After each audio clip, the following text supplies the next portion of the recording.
two people talking from the heart about a common interest, each setting out what they have to offer. Admittedly, this is different from the ritualized job interview that many of us are familiar with. When the time came for Summers to write his autobiography, he called it One Train Later, because if he'd taken the next train along, he wouldn't have met Copeland, and none of his enchanted career would have happened. Clearly, it was one of those moments when the entire course of his life could have gone one way or another, just as occurs in a job interview.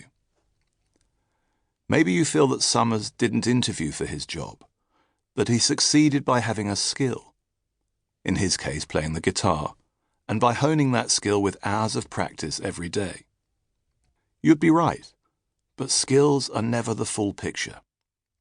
It's more accurate to say Summers was fully prepared when his moment of destiny presented itself. He was at a point in his life where he knew what he was good at, and could communicate it to a total stranger in a way that made him seem like the sort of person you would want around. This is a book about how you can learn to do exactly the same thing. Knowing your moment. All the evidence is that these moments of life-changing destiny are most likely to present themselves in the form of a job interview. How you perform in that 30 to 90-minute window will determine what you do for a living, which in turn will shape much of your time on Earth, including what you do all day. Approximately 1/3 of your adult life is spent at work. If you don't enjoy your work, that's 1/3 of your existence hammered, with no refunds and no reruns. To put this into even sharper relief, half the remaining 2/3 of your adult life is spent asleep, or maybe lying awake at night thinking about work. Where you live and what you see all day. Where we spend our limited time on this planet is determined largely by where we work, with 90% of us living within an hour of our job.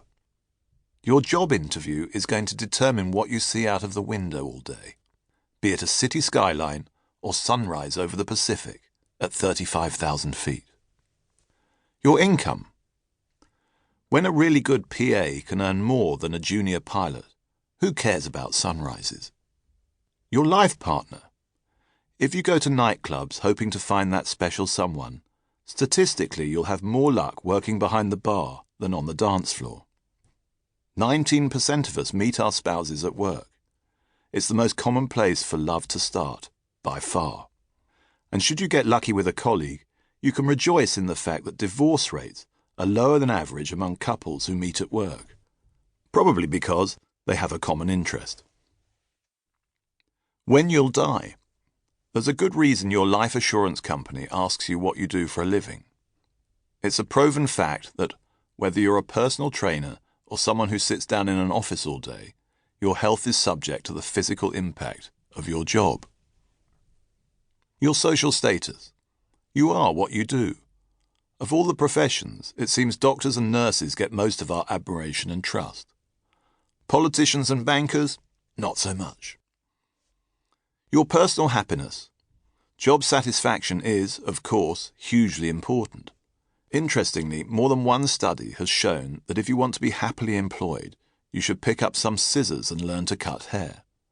Most hairdressing salon owners are happier in their work than any of their clients.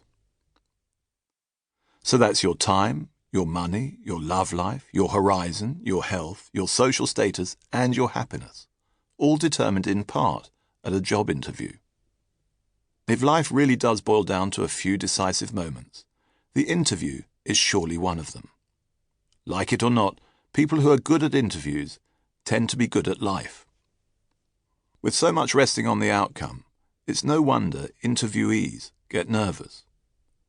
But as scary as it is to meet one's destiny in a job interview, you're at least told about the meeting in advance and given a chance to prepare. You get more notice of your key moment than Andy Summers got for his. Better still, with interviews you only need to practice a little harder than the rest, not for hours a day like musicians do. If you think of interviews that way, they'll suddenly seem less like a trial and more like a lucky big break, a tip-off, an inside advantage, one that you should seize with everything you have.